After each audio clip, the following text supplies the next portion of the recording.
to get you started thinking about the laws for logarithms, whoa, stop this.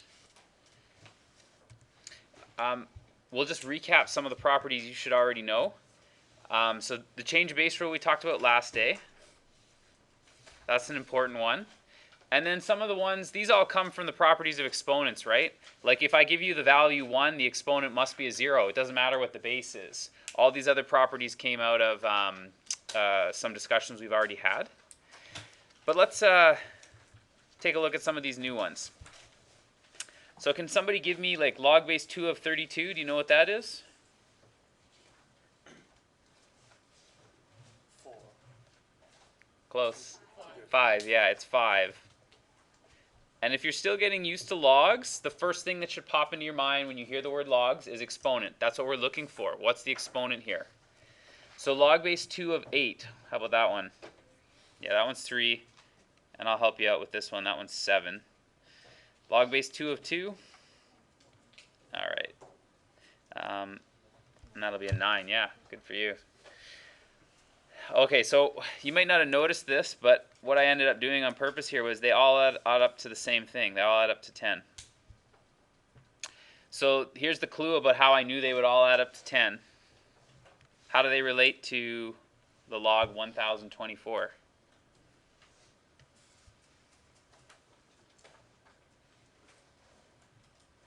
Yeah. They do, yes. So the first one is probably the easiest one to look at. I could rewrite this as the log base 2 of 2 times 5, 1, 12. And that, in fact, is equal to 1024. So actually, I'm going to write that over here. And if you did also double check in your calculator, if you can't do that one in your head, the log of 8 times 128, that's also 1024.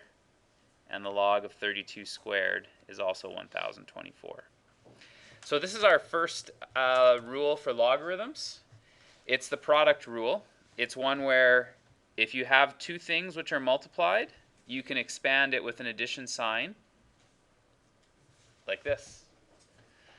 It's loosely, if you want to think, how do you remember this law? I think about it like this one, where you know, if you have like 3 squared times 3 to the cubed, and I end up with 3 to the 5.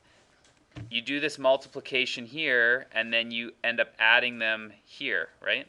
So there is a connection between some of the laws that you already know. So without using our calculator, then we should be able to figure some of these out. Like last day, log 5, log 2, you can only find those in your calculator. But today, that's just the log of 5 times 2, which is the log of 10, which is 1. Right? That's common log there. There's no base given. It's base 10. Okay, see if you can do the next two using log laws to help you get the answer.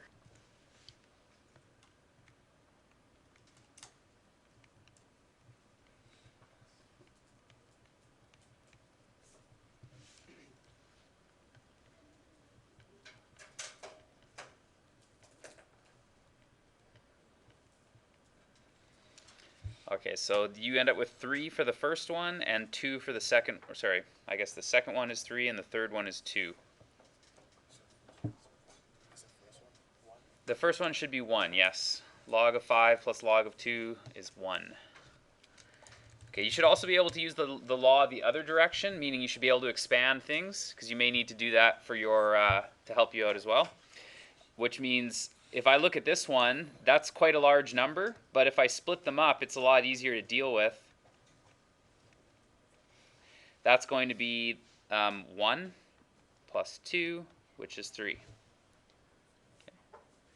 So same thing, 27 times 81 is quite big, probably a number that you'd want a calculator to work with.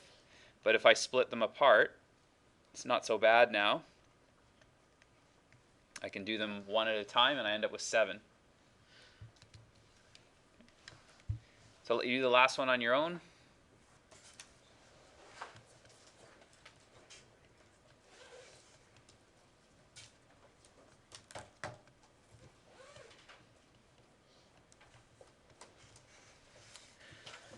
Okay, so let's move on, take a look at another log law that you're going to need to know. Maybe you'll be able to catch these patterns quicker now. Log base 2 of 1024. If you're a computer nerd like me, you know your powers of 2 pretty well. That's 10. And we already had this one here. That was 5. Okay. Anybody want to take a shot at log base 2 of 512? 9? Does that make you all computer nerds too? Okay, and then 64? 6, yeah. So these ones all add up to 5. So the way I did it was I tried to connect them all to this one, which is also equal to 5. And how do you think they relate now? Yeah, division happens in this case. So here I could write this as the log base 2 of 64 divided by 2. That's also 32. This would be the log base 2, 512 over 16. And the log base 2, 1024 divided by 32.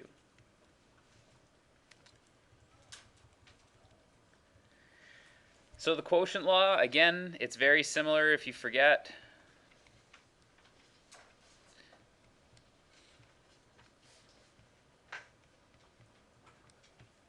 When you have it in exponent law, which hopefully you're still quite familiar with, you do this division and you end up with this subtraction. Same thing here. If I divide these two, I end up with a subtraction when I'm done.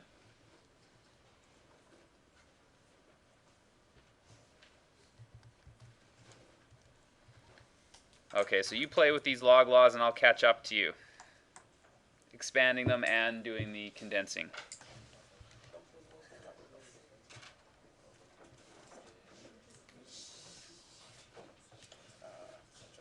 Yep.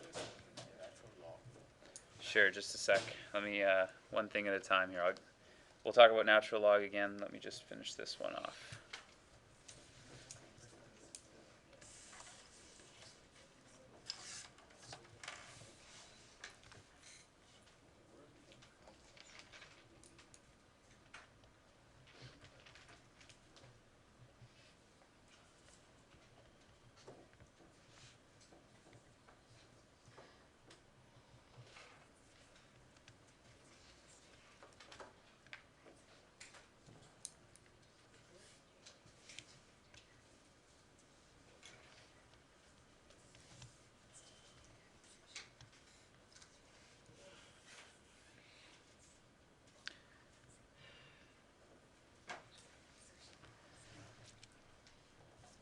Okay, there was a question about natural log. Is this a deep discussion, or are we going to be able to answer quickly? Natural log is the log in base e, and e is Euler's constant, which is 2.81. It's an irrational number. Our discussion will go much deeper in calculus, but logs are hard enough right now. We're going to stick with what we already have. And for now, all you need to know is natural log is log in base e, which is Euler's number.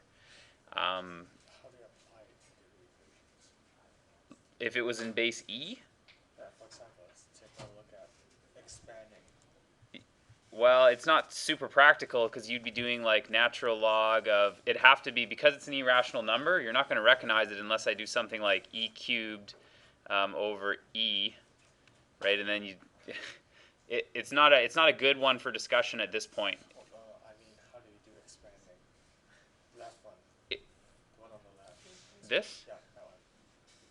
Isn't this the expansion we're talking about? Log 10. How do you get 4? How do you get 2?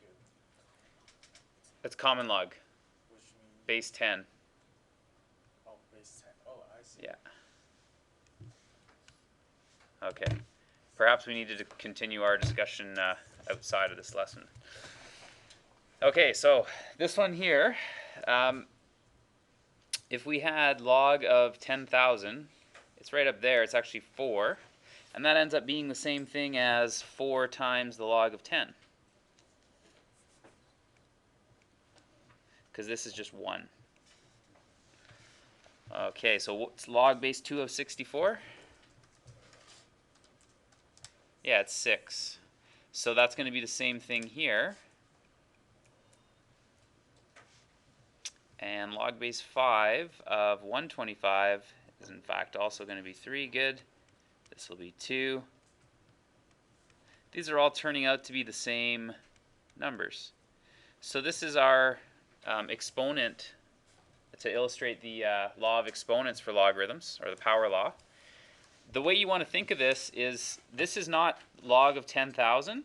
This is the log of 10 to the 4. Right? If you rewrite it with the exponent visible, the exponent can be moved to the front. So this is not log base 2 of 64. This is log base 2 of 2 to the 6. Then the 6 can be moved to the front. Okay? And again, log base 5 of 125, that's log base 5 of 5 cubed, and that can be moved to the front. So why don't you try rewriting the last one as like I've been doing in this pattern here.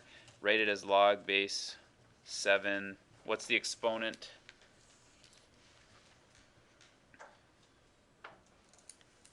And then that would move to the front there as well.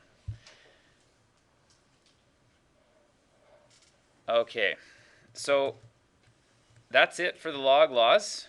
Here they are, one more time. But just to be aware, much like the exponent laws, you are expected to know how to apply them without any reference on the formula sheet.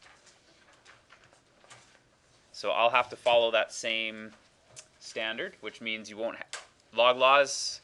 You'll have to know they won't appear on any formula sheets that you get. Okay. All right. So let's try manipulating some of these things around.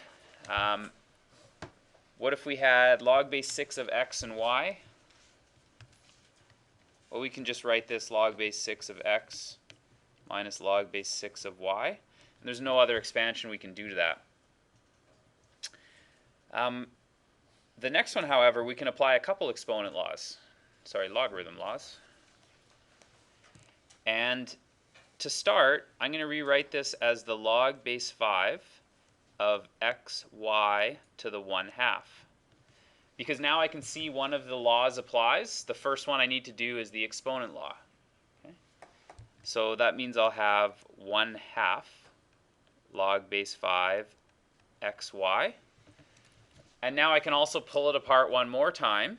If I do that, I'm going to have 1/2 log base 5 of x plus log base 5 of y.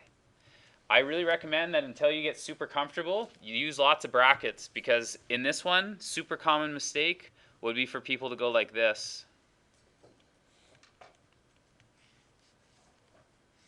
And forget putting the half on both, right? A half is multiplied onto this whole expression, so that's why this whole thing is in brackets. Both of them will get a half in front.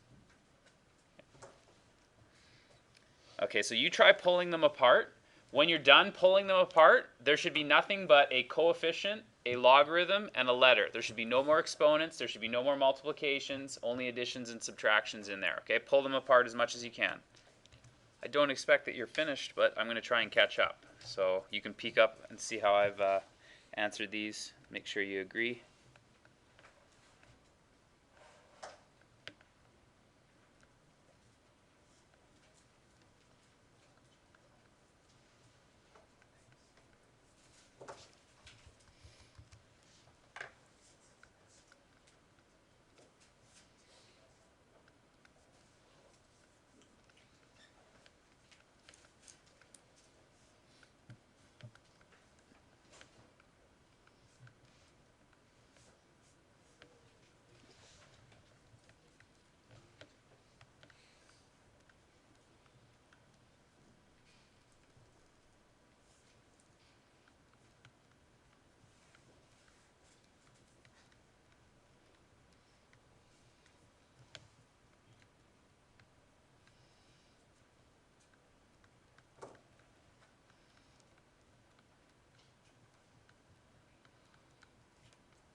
Now, people always want to jump to shortcutting stuff, and fair enough, I understand. just be careful that you don't make careless mistakes. If you're looking for a shortcut when you have fractions like this, whatever's on top is going to be added, whatever's on the bottom is going to be subtracted, because whatever's on the bottom was divided, and whatever's on the top is multiplied. So for example, how did I expand this whole thing in one go? Well, I know that on top I'm multiplying, so there'll be an addition here, and on the bottom I'm dividing, so there's a subtraction for anything that's on the bottom. Okay.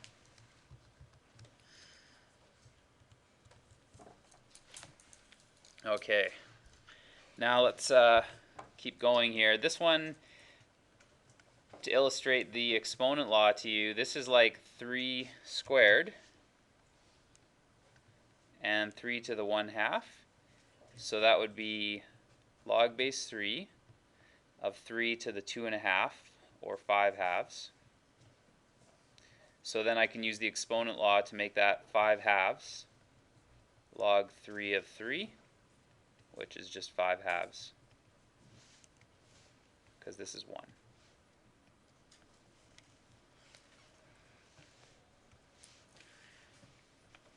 Now, if you want to apply that shortcut rule I was telling you about before in the other direction, anything that's subtracted is going to be on the bottom, anything that's added would be on the top. So this one's subtracted, it's going to be on the bottom, and so is this. I would have log base 5 of 1,000 divided by 4 and 2. Both are going to appear on the bottom as factors. So that's like log base 5 of 1,000 divided by 8. And that's 125. So it'll give me 3 after I've been able to evaluate that. Now the good news, even when you do something new, all the stuff you knew before is still applicable. So when we talk about how would you combine this one up in order to evaluate it, you must do your exponents before you do your multiplication before you do addition. All those rules still apply. So you have to be careful. You're not going to push these things together without moving the coefficients first. So those coefficients represent exponents, right? That would have a higher precedence than doing the additions and subtractions first. So the first thing I get, log base 3 of 6 squared, so 36, minus log base 3, 64 to the 1/2, that's going to be 8, the square root of 64, and then log base 3 of 2. So now I have no more exponents to deal with. I'm going to go on and do my multiplications and divisions. So log base 3. Now I have a 36. 8's going to be on the bottom because I've subtracted it. I'm going to be dividing. And on the top, I'm multiplying by 2. So log base 3 of 72 over 8. That's log base 3 of 9, which is 2.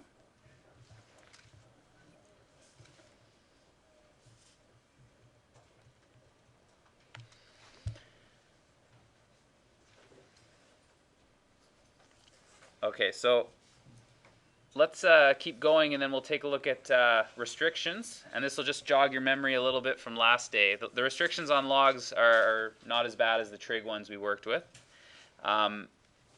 So in this case, what I'm going to need to do, I'll probably expand it out first and go 4 log 3 of x.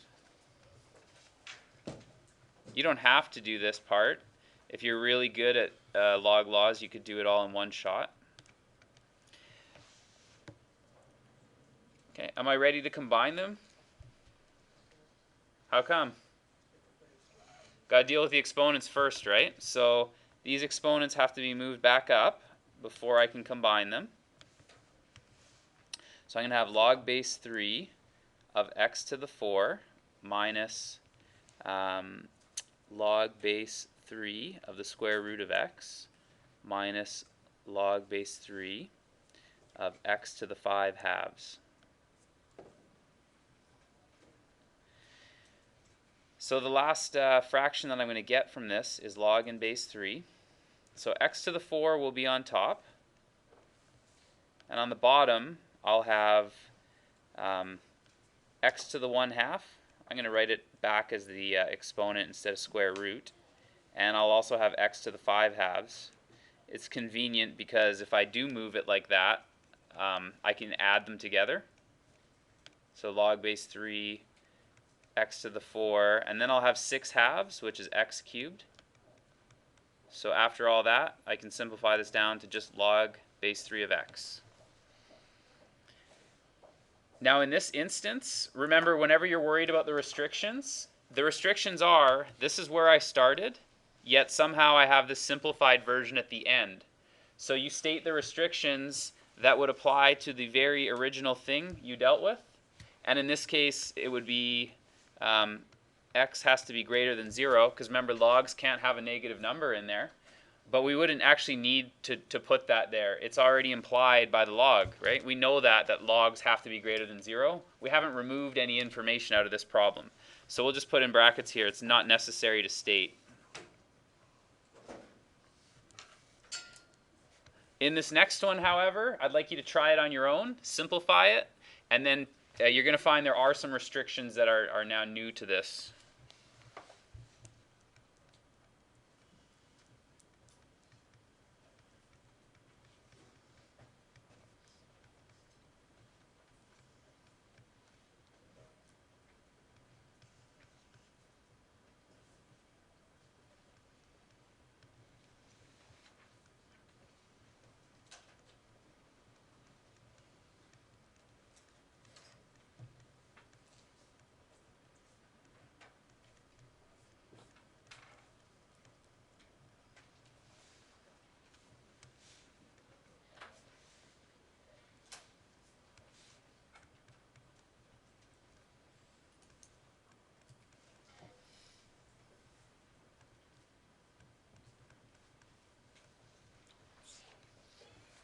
So here's, once I've combined it up, this is what simplifies out as the factor x minus 3. But what I have to think about, though, is I've changed some of this information, because according to this problem, I'd have to make sure these were greater than 0, right? I have to make sure that this whole thing is greater than 0. And I also have these problems, got to make sure that I still have x squared minus 9 greater than 0, x squared minus x minus 6 greater than 0. Okay, so one way that we would need to consider these pieces is it might be easier to think about your restrictions than if we don't have to work with a whole fraction. So let's simplify it down to, I'm running out of space here, but I'll write it down here like this. And then what I'd be saying about this, thank you, but later.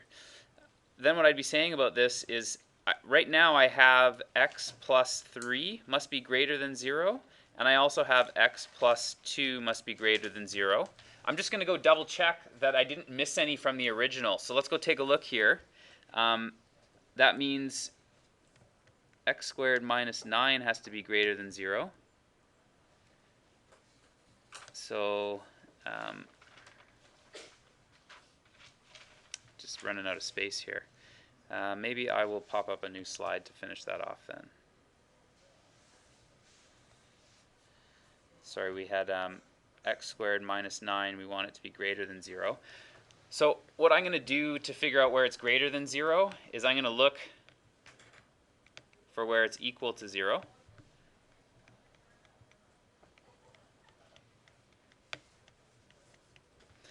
And that gives me 2 spots. So if I make a number line, I can figure out what's going to happen when I use -3 and 3. So for example, if I put in a number like x equals 0 is here. What happens to this term? Is it positive or negative? It's a negative. What will happen to this? Is it positive or negative? Positive. So negative times a positive means in that range, that whole thing would have to be a negative. Okay, if I'm on the other side of this equation, let's pick a number like -5.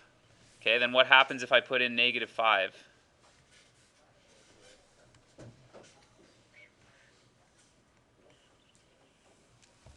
If I put in -5, will this be positive or negative? Okay, and the next? So a negative times a negative gives me a positive. Okay, so we can work out that this one here, in order to make that happen, that means I have to be either less than negative 3, I have to be on this side, or I have to be greater than positive 3, which is this side. So if you look back where we started, this one here says x is greater than negative 3. I'm missing this one. So that's one of my restrictions I'd have to give so that it obeys the same rules as the original. So I'll put the restrictions in black here. X has to be, sorry, what was it? Greater than 3.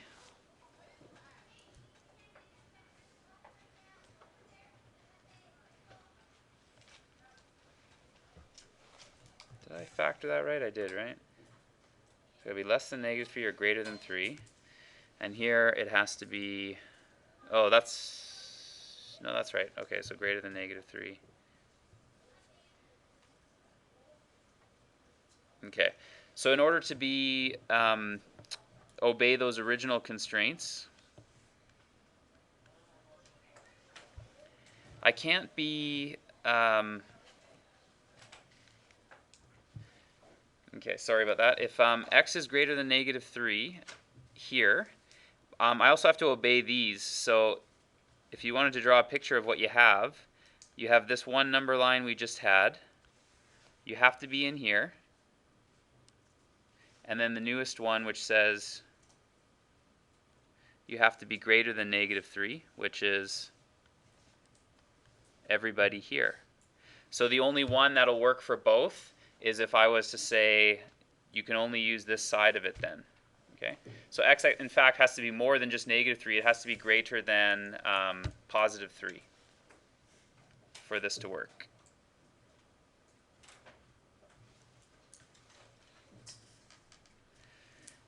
Then the other thing here, which is x plus 2, we can do it really similarly. So I'll walk you through that one more time. X squared minus x minus 6. If I want that to be greater than 0, I'm going to look for the border where it's equal to 0. So x minus 3 and x plus 2. Thank you, plus 2. So x equals 3 or negative 2. And then the number line I'm going to make will be on those 2 points. So if I put in a number like positive 10, both of those are positives, so the whole thing would be positive. If I put in a number in the middle like 0, one is negative, the other is positive. And if I put in a number like negative 1,000, it's negative times a negative, so this would be positive. So from this one, I can see my restrictions are x has to be less than negative 2, and x has to be greater than 3. So the one that I have here says x has to be greater than negative 2, which is this much of it in purple. It has to be this one. That's what's already implied for my problem. So that's not enough. It actually has to be greater than 3 in order to make that happen. It has to be this part of the inequality. We can't permit this from the original. And that is already included in the original one that we had. Okay.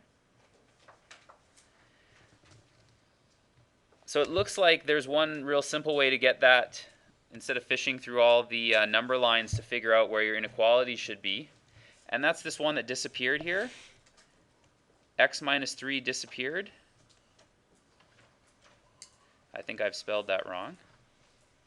And it would have had to been greater than 0 previously. So that's how we ended up with x greater than 3 as part of our answer. Okay, so whatever pieces we're missing, those pieces also have to be part of the restrictions that you've stated. So it's the same one that we had in all of them, but that's the quicker way to get it, is whatever's disappeared, you still have to state that out as your restrictions. Okay, so we'll do another application problem here. It says an apple's 5 times as acidic as a pear, and a pear has a pH 3.8. What's the pH of an apple? So what we're saying here is if you take the pH of a pear,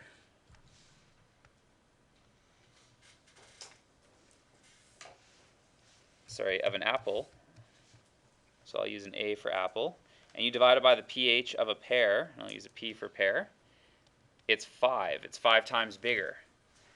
So that means the pH of an apple divided by 10 to the 3.8 is going to be the pH of the apple. So I can rearrange this equation. pH of my apple is 5 times 10 to the 3.8. And that's quite a large number. So I end up with 31,547.9.